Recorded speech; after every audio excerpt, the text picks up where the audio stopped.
going on, Jerome's? So Kwesi Adofo-Mensah, his drafts have been much maligned, right? 2022, maybe not so much. 2023, got Addison first round, got Pace as a UDFA, looking really damn good.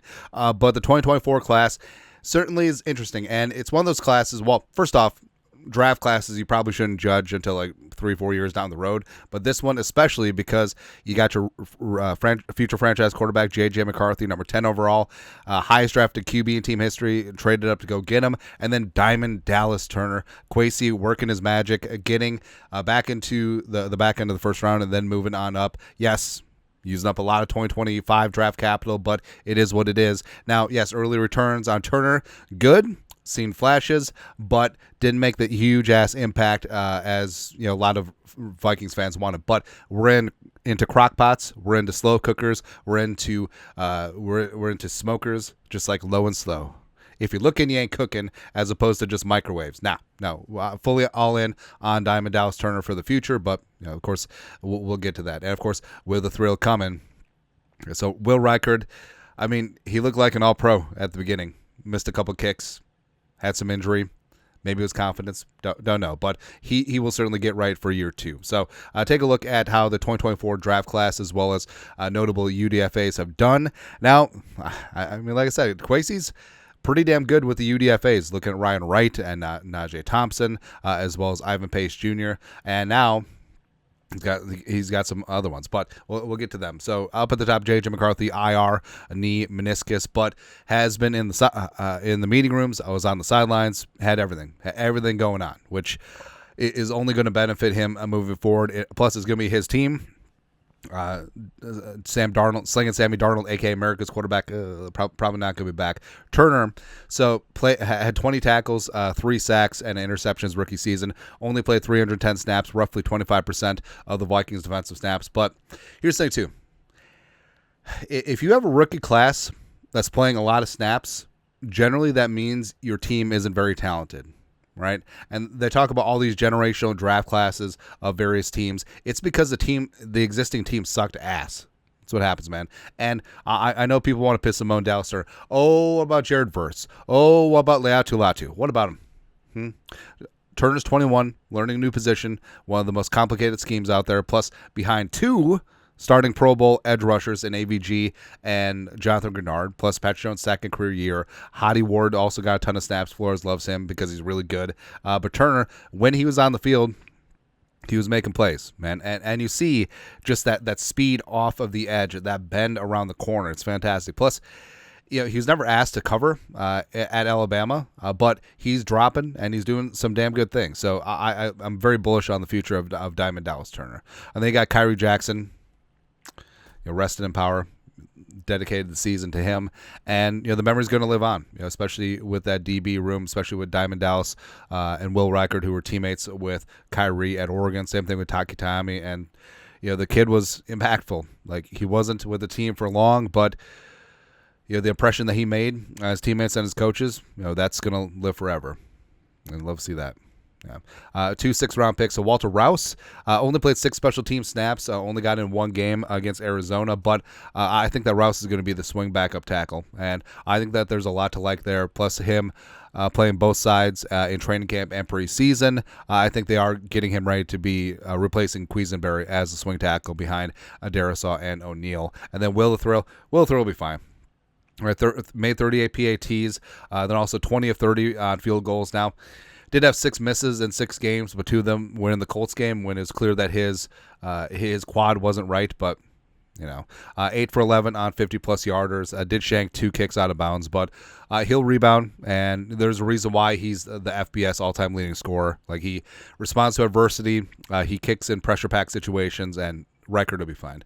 Then 2 7th-rounders. So Michael Juergen, I'm still in on Michael Juergens. I do not care that he let one of Will the Thrill's kicks get blocked against the Raiders in preseason, but he was elevated in 3 games, played 12 special team snaps. So I do think that Juergens could potentially throw his hat in the ring in terms of the interior offensive line competition moving forward. And, of course, Levi Drake Rodriguez, LDR, a fan favorite, did some good things in preseason and in training camp, but ultimately got in 2 games, played 17 snaps, had a tackle. But I still like his future going forward because the Vikings need we need those defensive linemen that can get their own pass rush, and LDR is that. Taki Taimi, behind Dallas Turner and position player-wise, like Taki had the most snaps. So he was heavily involved in the Vikings defense the first 7 games before he went down with a knee injury. Was potentially going to return in the playoffs, but it is what it is. But 104 snaps, 3 tackles, and his job is holding the line at 0 or 1 tech, absorbing multiple bodies and defending 2 gaps. So Taki can definitely do that. And we do need that true blue nose tackle to be better against the run, even though the Vikings are damn good against the run this year. Maybe also moving Harrison Phillips off of the nose, which could extend his career. There's lots of things going on there. Dwight Newton-McLaughlin, I think that he starts next year.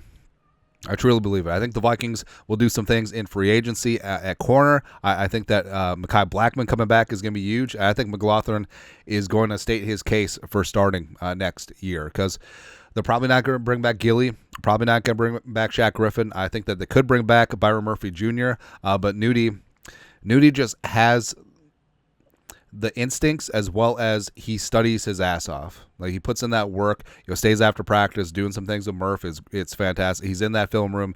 He is a workaholic, and I think that that's going to pay off. But you got in 4 games. You played some garbage time against the Falcons on defense, played some special teams as well. And they got, Bo Richter. I love Bo Richter, man. Like he plays with his hair on fire. Played in 14 games, a lot of special teams work, also some garbage time against the Falcons. 8 total tackles on the season. I mean, Bo Richter's a firecracker, man. I absolutely love him. Deshaun Jones, the UDFA, who they paid $225K as a bonus, practice squad all year. But he also did make some nice plays in training camp. Notably, like a lot of his big-time plays were with J.J. McCarthy. So keep an eye on that in training camp and the offseason next year. So as Deshaun could make a push to make the 53. And lastly, Gabriel Murphy. So Murph was dinged up with a knee injury throughout most of the season. But when he got in, it was certainly interesting. And the Vikings, the Vikings could have 3 quality edge rushers in this draft with Diamond Dallas Turner, Richter, and Gabe Murphy. So certainly interesting. It's great that it's the position that the Vikings are most stacked at. We'll see what happens with bringing back Hottie Ward, but going 5 deep on the edge, and also you can mix and match 3 or 4 of them on the field at the same time in NASCAR packages. But you got AVG and Grenard and Diamond Dallas Turner and Richter and Gabriel Murphy. That's not bad. That's not bad, man. And also the presence of Richter and Murphy did allow the Vikings to let Andre Carr II be taken from the practice squad up to the Raiders' 53-man during the season. But Gabe, 35 snaps on defense over 2 games, had a tackle as well. And you could tell, there's plans with him in the future. Same thing with Bo Richter as well. But, that's it. On its face, not a ton of impactful plays from the rookie class, but like I said, if your rookies are all playing, you have a bad roster. Or hell, maybe the rookies are really that good. But looking down, next year McCarthy's going to start. All right, that's definitely going to color how this class looks. Reichard in year 2 is going to be big. And also, I think a lot of these guys are going to grow and show and become key contributors in year 2, year 3.